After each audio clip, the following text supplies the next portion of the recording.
அனைவருக்கும் இனிய காலை வணக்கம். எனது பெயர் ஜான் விக்டர். நான் வந்து மண்வாசனை உழவர் உற்பத்தியாளர் நிறுவனத்தினுடைய சேர்மன். இங்க மண்வாசனை உழவர் உற்பத்தியாளர் நிறுவனத்தில் குறைஞ்சபட்சம் 1000 உறுப்பினர்கள் இருக்கிறாங்க, அதிகபட்சம் 1500 பேர் இருக்கிறாங்க. இவங்க எல்லாருமே சிறு குறு விவசாயிகள். இவங்க விளைவிக்கக்கூடிய பொருட்களை நேரடியாக அவங்களால சந்தைப்படுத்த முடியாது, மார்க்கெட்டிங் பண்ண முடியாது.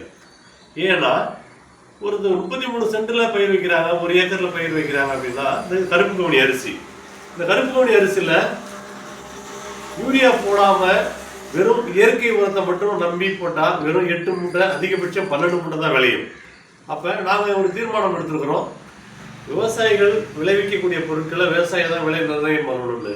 அதனால இந்த அரிசியினுடைய விலை கொஞ்சம் அதிகமாக இருக்குது. அதனால் இதை வாங்கி சாப்பிட்றதுனால நம்ம மக்களுக்கு என்ன ஆகுது அப்படின்னாக்க உடல் உபாதைகள், நீரிழிவு நோயாக இருக்கட்டும், ஹார்ட் அட்டாக்காக இருக்கும், இந்த மாதிரி பல்வேறு பிரச்சனைகள்லேருந்து விடுதலை கிடைக்குது. அதான் பழமொழியாக இருக்குது, வைத்தியனுக்கு கொடுக்குறத விட வாணியனுக்கு கொடுங்க அப்படின்னு பழமொழி இருக்குது. நாங்கள் என்ன சொல்கிறோம், வைத்தியனுக்கு கொடுக்குறத விட விவசாயிகளுக்கு கொடுங்க அப்படின்றோம். அதனால் இந்த கருப்பு கவுனி எங்கள்கிட்ட உங்களுக்கு எப்பப்பெல்லாம் தேவையோ அப்பப்போ நாங்கள் பயிர் வச்சு கொடுக்குறோம்.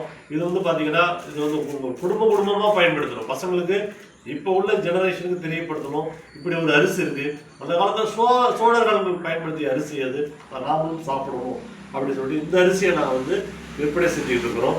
அதுபோல் காட்டு யானமும் உடம்புக்கு ரொம்ப ஹெல்த்தியான உணவு.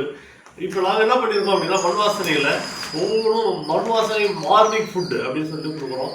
இதில் பார்த்தீங்கன்னா கிட்டத்தட்ட ஒரு 4 வகையான அரிசிகளை இதில் போட்டு மிக்ஸ் பண்ணி நாங்கள் வந்து உங்களுக்கு நேரடியாக கொடுக்குறோம். உங்களுடைய சுமைகளை குறைக்கிறோம், வேலைப்பளு குறைக்கிறோம்.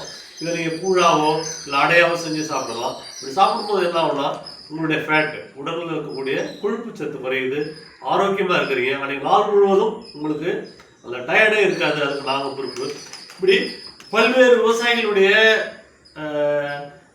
பயிர் வைக்கக்கூடிய பொருட்களை சிறுதானியங்கள் நாங்கள் வந்து பார்த்தீங்கன்னா பச்சை பயிராக இருக்கட்டும், அந்த காலத்தில் சொல்லுவாங்க நரி பயிராக இருக்கட்டும், அந்த மாதிரியான பயிர், பாசி பயிர், இது எல்லாமே யூரியா போடாத, ஃபெர்டிலைசர் போடாத பொருட்களை மக்களுக்கு நாங்கள் கொடுத்துட்ருக்கோம். இது மாதிரி மணிலா பயிர், அதில் பார்த்தீங்கன்னா ஃபெர்டிலைசர் இல்லாத ஒரு மணிலா பயிர் அந்த விவசாயிகிட்டேருந்து வாங்கி அது எண்ணெயாக எடுக்கிறோம். இதெல்லாம் பார்த்தீங்கன்னா கடலை எண்ணெய், இது அவ்வளோ தூய்மையாக இருக்கும்.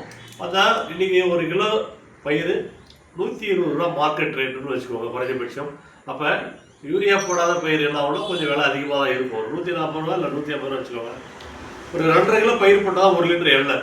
அப்போ அந்த எண்ணெயை நாங்கள் வந்து கண்டிப்பாக 280 ரூபாய்க்கு கொடுக்குறோம். எங்களுக்கு அதிகபட்ச லாபம் 10 ரூபா வச்சு தான் நாங்கள் விற்கிறோம். அதனால் இந்த எண்ணெய் நீங்கள் பயன்படுத்தும் போது இதில் போலிக் ஆசிட் அதிகம். இது பயன்படுத்தும் போது உங்களுக்கு மூட்டு வலி வராது. நிறையா பெண்கள் என்ன பண்ணுறாங்க, கல்யாணம் ஆகி 3 வருஷம் ஆனாலும் அவங்களுக்கு குழந்தை இல்லாத ஒரு தள்ளி போகிற பிரச்சனைகள் வருது.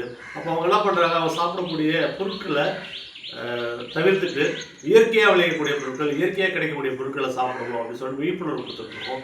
அப்போ அந்த வகையில் நீங்கள் மண்வாசனை கடலை எண்ணெய் பயன்படுத்துறீங்கன்னா உங்களுக்கு உடம்பு ஆரோக்கியமாக இருக்கும். அதுமாதிரி நல்லெண்ணெய், தேங்காய் எண்ணெய் எல்லாமே நாங்கள் கொடுத்துட்ருக்கோம். நாட்டு சக்கரை கொடுத்துருக்கோம், பண்ருட்டி முந்திரி பயிர் கொடுத்துருக்கோம். பண்ருட்டி முந்திரி பயிரில் என்னென்ன ஒரு ஸ்பெஷல் என்னன்னா கிறிஸ்பியாக இருக்கும். மற்றவங்க வைக்கிற போர்மை விட நாங்கள் வைக்கிற ஹீட் டெம்பரேச்சர்ஸ் கொஞ்சம் அதிகமாக இருக்கும். அதை சாப்பிடும்போது என்ன ஆகும் அப்படின்னு கேட்டிங்கன்னா உங்களுக்கு ஒரு 6 மாதம் வரைக்கும் வச்சு நீங்கள் ஒரு மாதம் சாப்பிடலாம். அப்போ டெய்லி 2 பீஸ் எடுத்து சாப்பிடும் உங்களுக்கு உடல் இன்னும் கொஞ்சம் எனர்ஜி கிடைக்குது. அதனால் நீங்கள் கண்டிப்பாக ஒவ்வொருவரும் குடும்பமாக இந்த பொருட்களை வாங்கி பயன்படுத்தணும். ரெகுலராக நீங்கள் சாப்பிடக்கூடிய அரிசி தூய மல்லின்னு ஒரு அரிசி இருக்குது. இந்த அரிசிலாம் பார்த்தீங்கன்னா சமைக்கும் போதே மல்லி வாசனை வீசும். பக்கத்து வீட்டுக்காரங்க வந்து கேட்பாங்க, உங்கள் வீட்டில் என்ன மல்லி வாசனை வீசுதும்பாங்க. அப்போ நீங்கள் சொல்லணும், தூய மல்லியில் நாங்கள் சமைக்கிறோம் அப்படின்னு நீங்கள் சொல்லணும். அப்போ நாங்கள் இது வரைக்கும் கிட்டத்தட்ட 163 வகையான அரிசிகளை கண்டுபிடிச்சி வச்சுருக்கிறோம். அது மிகப்பெரிய ஒரு விழா வைக்க போகிறோம் கடலூர் மாவட்டத்தில். அப்போ எல்லாருமே குடும்பமாக வந்து கலந்துக்கணும்னு சொல்லி கேட்டுக்கிறேன். மண்வாசனை குடும்பம் மகிழ்ச்சியான குடும்பம். நன்றி.